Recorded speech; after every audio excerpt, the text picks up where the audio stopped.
elektabilitas Prabowo beberapa saat belakangan ini kan memang semakin naik ya. Bahkan kalau menurut lembaga survei indikator dan LSI Denny JA, itu kalau misalnya head to head itu antara Ganjar dengan Prabowo unggul gitu. Meskipun unggulnya tipis gitu. Nah, yang salah satu alasan yang sering disebut orang ya itu kan soal dukungan Pak Jokowi, endorsement Pak Jokowi yang kesannya itu mengarah kepada implisit mengarah kepada Prabowo, dan ini juga dikapitalisasi oleh Gerindra, misalnya muncul baliho Prabowo dan Jokowi lah demi Indonesia Raya gitu. Nah, saya sekarang ingin ngobrol dengan Bung Ray Rangkuti. Selamat datang ke Main TV, Ray. Terima kasih. Ini perbincangan kita yang kesekian kali ya. Ray, kalau Anda melihat meroketnya elektabilitas Prabowo, itu sebenarnya strategi politiknya itu kenapa itu terjadi, Ray? Strategi komunikasinya apa yang dilakukan oleh Gerindra dan Prabowo sehingga itu menjadi fenomena yang sekarang kita lihat? Saya kira ada 4 faktor ya.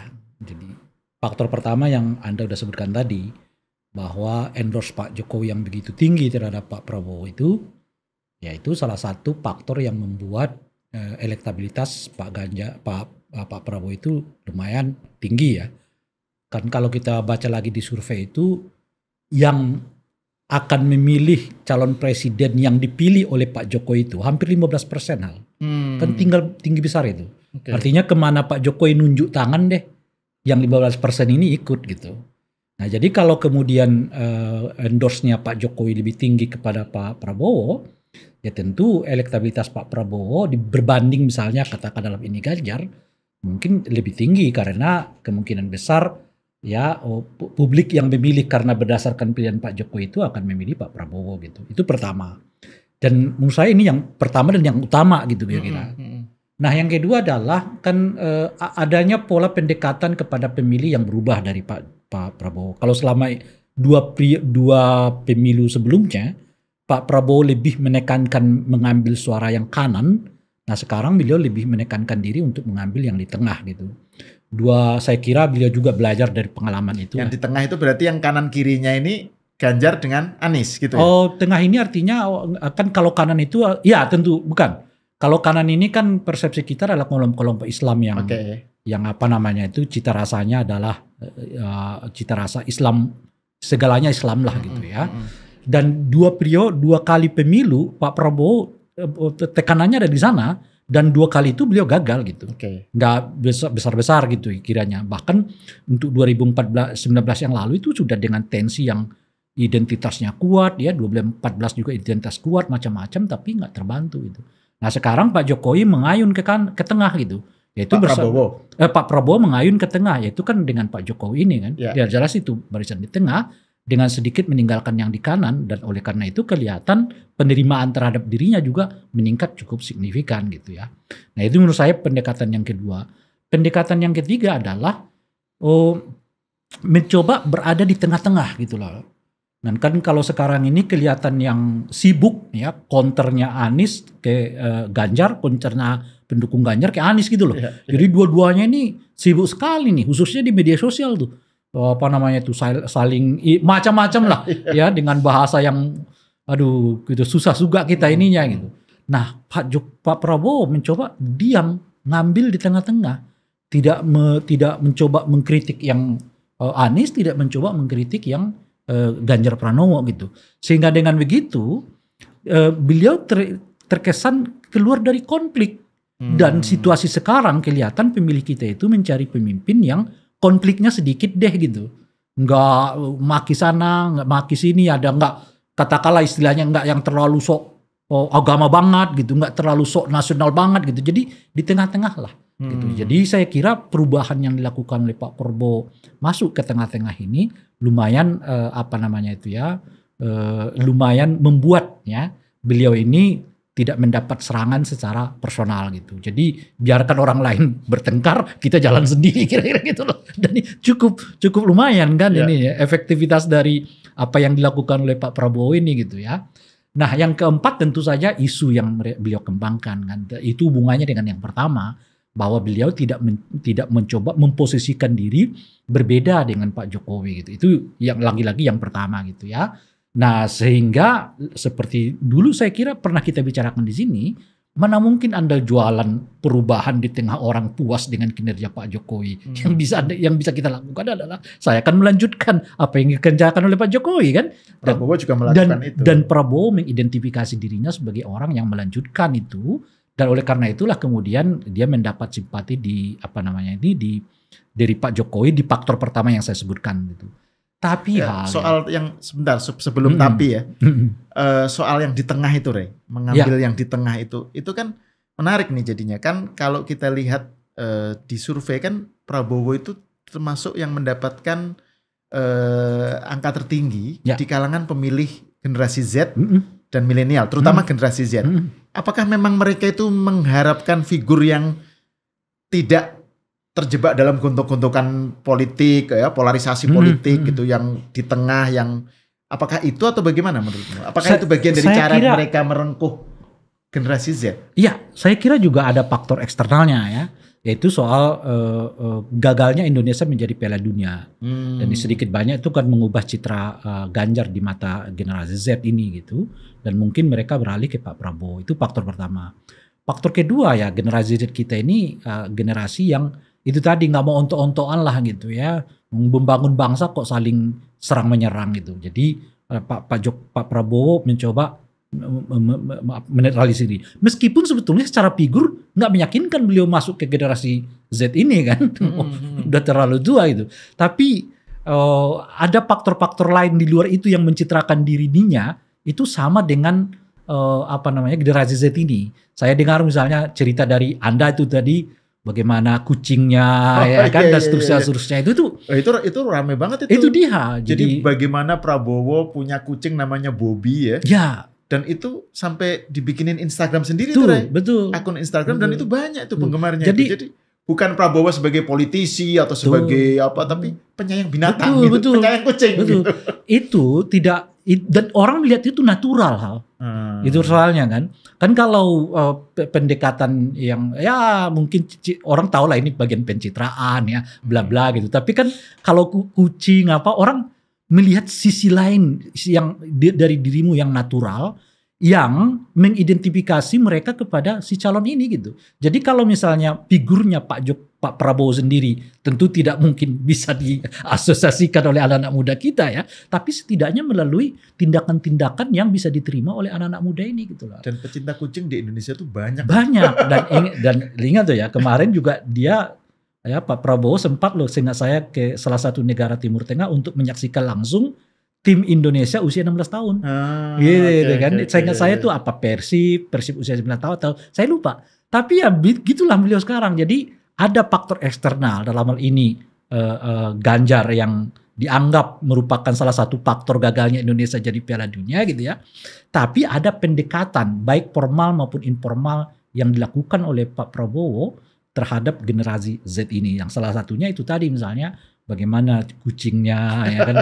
Itu saya kira salah satu faktor ya yang, dan orang lihatnya itu natural itu soalnya bukan dibuat-buat gitu. Jadi nggak ada hubungannya dengan soal pilpres, soal apa gitu ya. Itu natural. Tapi itu memberi dampak positif kepada popularitas Prabowo di mata memperlihatkan sisi lainnya kan gitu. Sisi yang nggak diungkap tetapi itu mengena gitu. Nah, kembali ke soal hubungan antara Prabowo dengan Jokowi yang Ray sebut awal tadi ya, bahwa salah satu faktor kan adanya persepsi bahwa Pak Jokowi mengendorse Prabowo. Ya, ini persepsi yang karena kan Pak Jokowi nggak pernah eksplisit menyatakan itu gitu. Salah satu yang jadikan alasan kan ketika Pak Jokowi bilang bahwa dalam pidatonya di Musra ya, pemimpin itu harus yang berani gitu, dan berani diasosiasikan dengan militer apa, jadi larinya ke Pak Prabowo gitu. Tetapi Ray, di acara PDIP kemarin di Rakernas Kan Pak Jokowi menyatakan bahwa pemimpin itu harus yang punya nyali. Dan yang dia secara eksplisit dan berani dan punya nyali, eksplisit menyebut Ganjar Pranowo. Nah ini gimana menurut Anda? Itu yang saya maksud tapi tadi nih. Oh, oke. Saya maksud tapi tadi. Oke. Tapi saya kira ini nggak akan seperti itu juga. Itu yang saya katakan. Kenapa gitu? Kan kalau elektabilitas Pak Prabowo ini meningkat, salah satu faktor dominannya karena endorse-nya Pak Jokowi. Persepsi tentang endorse-nya Pak Jokowi ya. Dan itu memang betul-betul dikapitalisasi oleh Pak Prabowo. Salah satunya dengan membuat spanduk dan tidak ditegur oleh Pak Jokowi. Saya kira mungkin ke depan ada ritme yang agak berubah. Nah, agak berubah itu apa gitu? Artinya mungkin pada tingkat tertentu kadar endorse Pak Jokowi terhadap Pak Prabowo akan sedikit tertahan, sementara dia akan beralih ke Ganjar Pranowo gitu. Dari mana indikasi ini kita bisa lihat? Saya lihat dari dua hal. Pertama, hubungan Pak Jokowi dengan PDI yang mulai kelihatan membaik, ya kan? Dan ada pernyataan Pak Jokowi yang mengatakan itu tadi ya, bahwa pemimpin yang kuat itu, yang berani itu adalah langsung menyebut nama orang, Ganjar Pranowo. Satu hal yang nggak disebutkan kepada Pak Prabowo kan, Pak Prabowo hanya ketika Pak Jokowi mengatakan kita butuh pemimpin yang tegas, tapi nggak nyebutin nama kan. Ya. Sekarang langsung Pak Jokowi mengatakan nama. Kita butuh pemimpin yang berani, pemimpin yang tegas, itu nyali itu ada di Ganjar Pranowo itu ada sebutan itu faktor pertama. Faktor kedua, Pak Jokowi mengatakan akan mengevaluasi Pak Prabowo berkaitan dengan pernyataannya yang mengatakan perlunya membuat hubungan Rusia dan Ukraina itu. Jadi ini kali pertama ya dalam sejarah 2 atau 3 tahun hubungan Pak Jokowi dengan Pak Prabowo, Pak Jokowi langsung mengatakan terbuka akan melakukan evaluasi kepada Pak Prabowo. Bagi saya ini sinyal yang kelihatan pendulum sedikit agak mulai nih berubah gitu. Yang kalau sebelum-sebelumnya menyasar atau dorongannya banyak ke ke Pak Prabowo, kayaknya sekarang mulai agak ditekan, mungkin pendulumnya mulai masuk ke Ganjar Pranowo. Nah itu faktor yang kedua ya. Tapi saya kira juga ada faktor yang ketiga. Faktor ketiga, lagi-lagi ya, nggak bisa lah ya dilupakan begitu saja hubungan Pak Jokowi baik dengan Ganjar maupun dengan PDI Perjuangan gitu ya. Lebih khusus kepada Ganjar karena yang di-endorse oleh Pak Jokowi sejak dari awal itu adalah Ganjar Pranowo gitu. Berkali-kali gitu. Cuma karena hubungan dengan PDI nampaknya kurang harmonis, saya kira kita udah bahas di episode sebelumnya gitu ya. Sehingga beliau agak ragu-ragu untuk betul-betul maju mendorong Ganjar Pranowo sebagai calon presiden. Tapi lagi-lagi kalau PDI membuka diri ya memposisikan pemimpin-pemimpin ini sebagai milik publik gitu, saya kira pendulum ini akan dengan sendirinya bergerak ke arah Ganjar Pranowo gitu. Dalam konteks itu akan kita lihat ke depan hal, apakah elektabilitas Pak Prabowo akan tetap melaju seperti yang sekarang atau sebaliknya dia tertahan sementara Ganjar akan naik gitu. Karena kan sekarang ada perkembangan baru yang kamu sebut ya dalam pidatonya Pak Jokowi di Rakernas PDIP itu ya, soal eksplisit menyebut Ganjar Pranowo gitu. Nah, menurutmu Ray, dalam rentang waktu yang kan masih beberapa bulan ya, ini kan politik Indonesia ini kan dinamis banget ya. Menurutmu apa implikasi yang akan terjadi nanti dengan perubahan sinyal dari Pak Jokowi ya tentang kriteria capres yang beliau inginkan? Kriteria capres yang sebetulnya kriterianya tidak berubah hal. Dia tetap ingin cari orang satu yang melanjutkan kebijakan-kebijakannya. Kedua, orang yang berani mengatakan tidak ya, khususnya kepada katakanlah para penguasa dunia gitu ya, berdiri tegak dengan prinsip-prinsip dalam negeri, itu tetap dia nggak berubah. Cuman 3 atau 4 prinsip ini itu bisa berada dalam 2 figur gitu loh. Bisa figurnya Pak Prabowo, bisa figurnya Pak Ganjar gitu. Kalau sebelumnya orang asosiasinya ke Pak Prabowo, sekarang lebih ditekankan lagi Ganjar Pranowo, bahkan disebutkan namanya gitu. Nah, implikasinya dalam beberapa bulan ke depan, yaitu tadi akan kita lihat survei apakah suara Ganjar akan naik atau tidak. Nah, yang kedua menurut saya Bung Sahal, sebetulnya kemana arah Pak Jokowi akan berlabuh itu akan terlihat nanti masa kampanye. Itu hubungannya dengan pernyataan Pak Jokowi akan melakukan cawe-cawe kan. Artinya Pak Jokowi tidak bersikap pasif di dalam melihat pelaksanaan Pilpres ini, bersifat aktif. Aktif itu artinya boleh jadi presiden bahkan akan ikut kampanye kepada salah satu kandidat calon presiden ini. Apakah nanti itu kepada Pak Prabowo atau kepada Pak Ganjar, kita nggak tahu gitu. Tapi pernyataan akan cawe-cawe itu bagi bacaan saya artinya Pak Jokowi akan ikut kampanye serta terhadap salah satu dua calon presiden yang sekarang diasumsikan dekat dengan beliau. Apakah itu Pak Prabowo atau itu adalah Ganjar Pranowo gitu. Dan nanti akan kita lihat di dan itu cawe-cawe itu dengan cara kampanye itu kan bukan hal yang dilarang ya? Tidak ada larangan dalam ini perlu juga mungkin kita tegaskan hal ya, bahwa kalau trennya ke depan akan begitu ya, siapapun calon presidennya kemungkinan besar dia akan ikut terlibat di dalam pencapresan, khususnya setelah dia 2 periode gitu ya. Karena pertama nggak dilarang oleh aturan, yang kedua dia punya kepentingan memang untuk bagaimana ide-idenya tidak hanya berlaku sampai 10 tahun, tapi bisa 15 bulan seterusnya gitu. Oleh karena itu yang bisa kita lakukan adalah kita harus membiasakan diri melihat itu.